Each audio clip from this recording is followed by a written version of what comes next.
Section 15.5, surface area in Stewart's, which we will revisit this in 16.6 later in the textbook. In Thomas, it's 16.5, but it's part 1.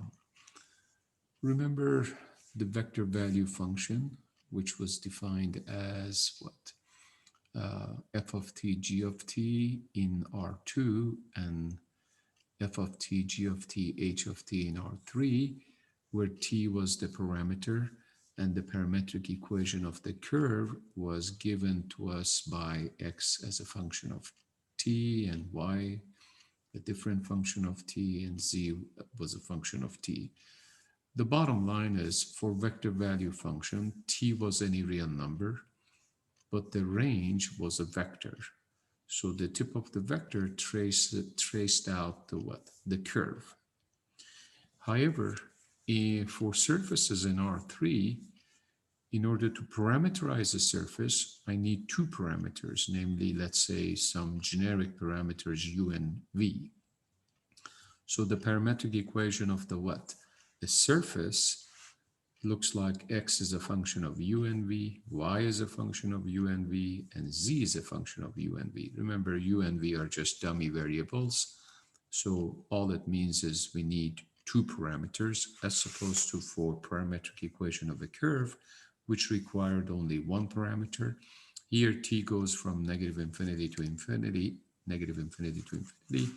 Here the domain is all sort of ordered pairs in a UV plane, such that their image happens to be a positional vector in what? In three-dimensional space, which the tip of the vector traces what? The points on the surface. So each choice of what? U comma V gives a point on the surface S. Now, suppose we have been given parametric equation of a surface. Remember, this is not a curve anymore. It's a parametric equation of a surface, which is 2 cosine of u, v, comma, 2 sine of v. The idea is identify and sketch the surface where u goes from 0 to pi over 2 and v goes from 0 to 3. Notice x is 2 cosine of what? U, y is v, and z is 2 sine of u. If I square x and z and add them up, I get x squared plus z squared is equal to what? 4, which happens to be a cylinder which extends along the what? Y-axis and is parallel to the xz plane. Y is equal to 3, so I kind of close it up. So it has a fixed length of 3, so it doesn't go on forever along the y-axis, stops at 3. So this would be like 1/4 of a what? Cylinder. However, to find the surface area of a surface, that's what it's called, surface area, and is denoted by capital A of S. It stands for surface area. What we do, we take the surface and subdivide it into many patches of the what? Surfaces. So notice we kind of subdivide it.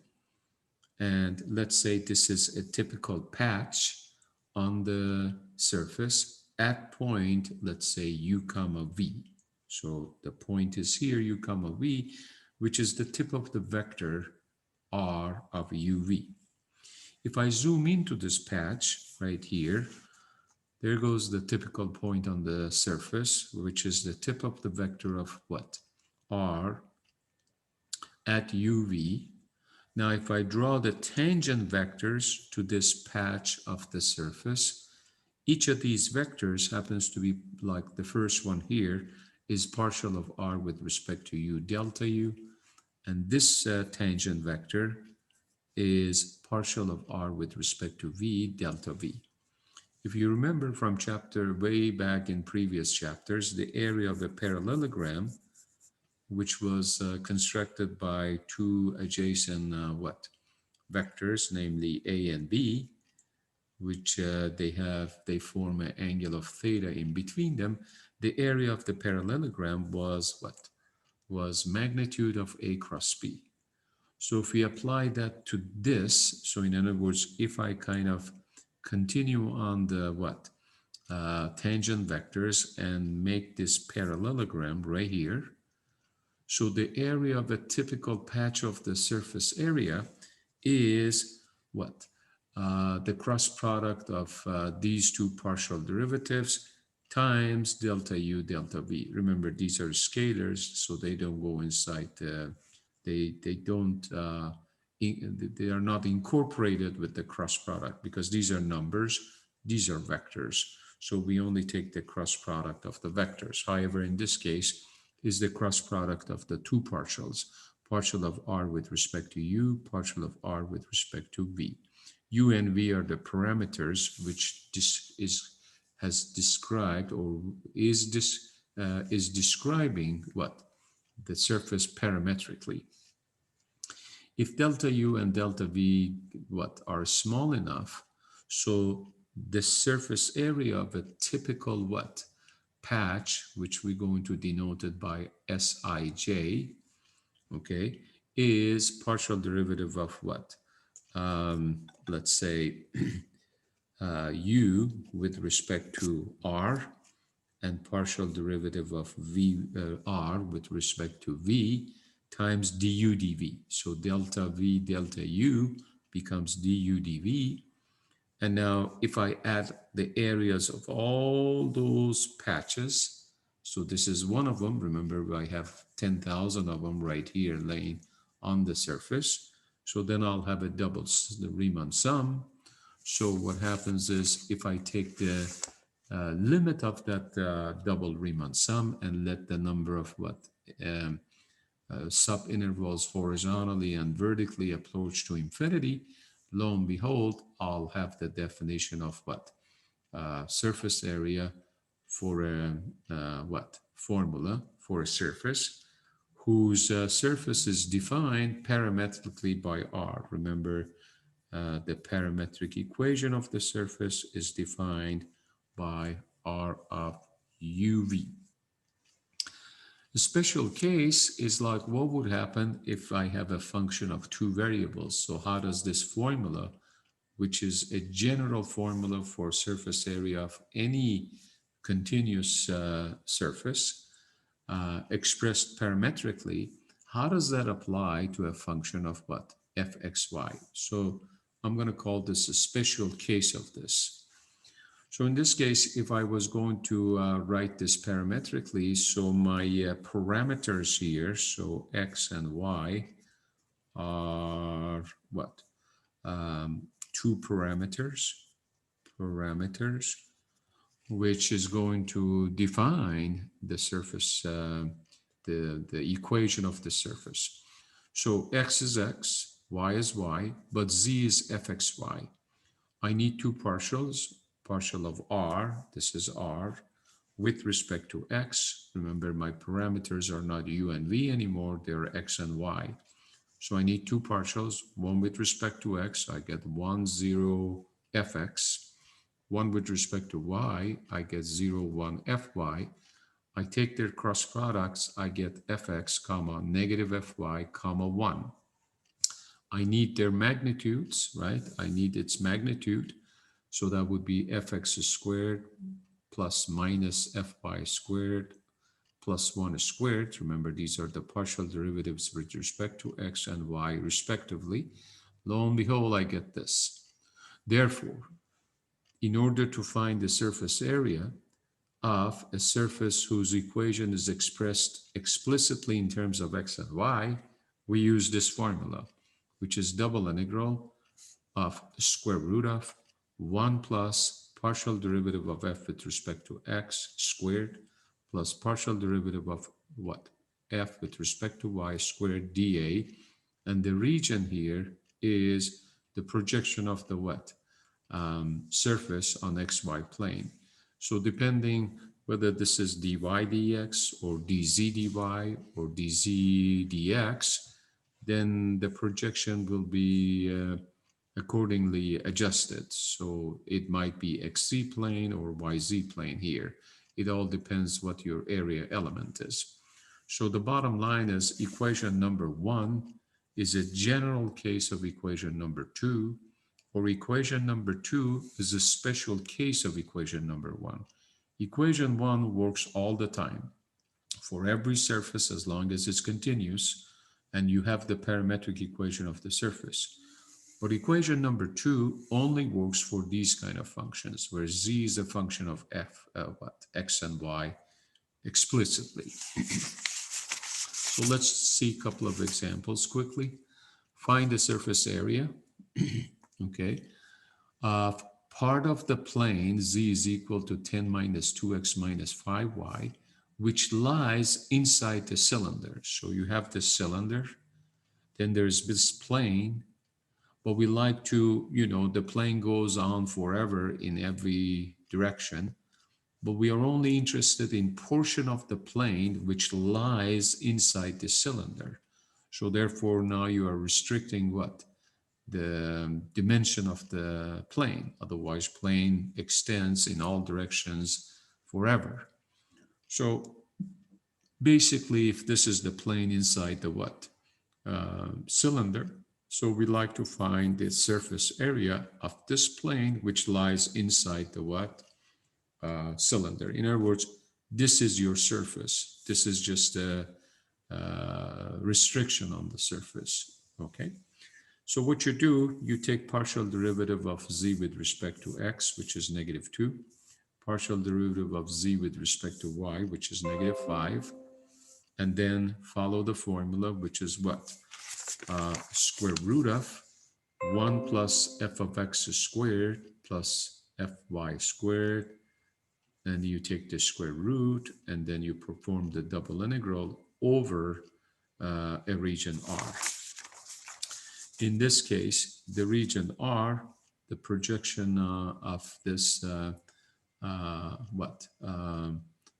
surface onto what? XY plane happens to be a circle with radius what? 3, right?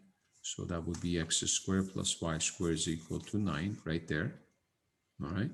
So the surface area is double integral the square root of -2 squared plus -5 squared. Don't forget the 1. That's part of the formula.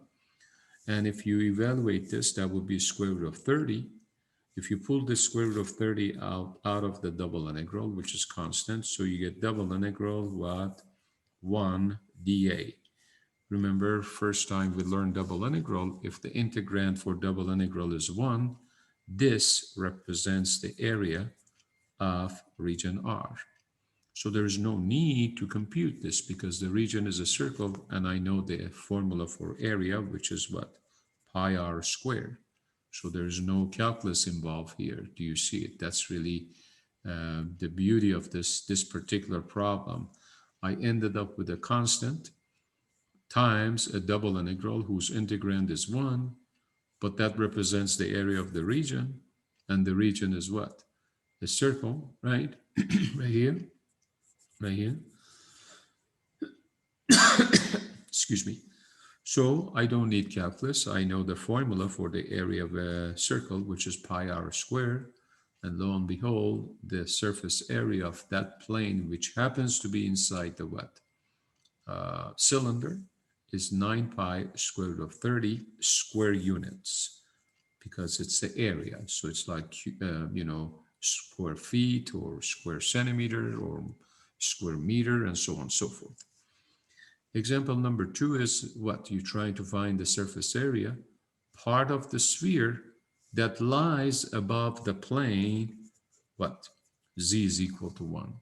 So you have a basketball here, you chop it off, what? Horizontally with this plane. So we are talking about the top portion, the cutoff portion of the what? Top of a basketball. What would be the surface area of that particular portion, which was chopped by this horizontal plane, which is parallel to the XY plane, and it's 1 unit above the floor? Well, because we are interested in what? Upper half of a what? Sphere. So we solve this guy for z. This is your surface. You're trying to find its area. You get plus or minus a square root of 4 minus x squared minus y squared. But because we are interested in the upper half of the what? Sphere, which is above z is equal to 1, so I take the plus sign, not the minus sign, correct? So now I need to take two partials of z, one with respect to x, I come up with this, and one with respect to y, and that gives me this fraction. Then I have to use this formula right here. Surface area for functions which they are explicitly, z is explicitly expressed in terms of x and y, is the square root of, don't forget the 1, plus what? Partial of f squared plus partial of y squared dA. And in our case, if you square this guy, you get x squared, the radical sign disappears, square this guy. In both cases, the minus signs disappear because you're squaring these fractions. On top, like here, you get x squared. At the bottom, you lose the radical. Here, you get y squared. You lose the radical. Don't forget to add 1. Now you add these three fractions. LCD is what? 4 minus x squared minus y squared. So when you multiply top and bottom of this 1 by 4 minus x squared minus y squared, you get this. But in numerator of this fraction, x squares and y squares cancel. All you get left is 4. So square root of 4 is 2. And then I can rewrite the denominator as 4 minus x squared plus y squared. You know, was factor out a minus. But x squared plus y squared in polar coordinates is r squared. So because what? The projection is circle, so I'm gonna immediately change the polar coordinates. How did I know it's a circle? Well, the projection of this portion, you know, the intersection of what? Z is equal to 1 with the sphere is like if you go back to this equation of the sphere and replace this Z with 1. When you do, you get this.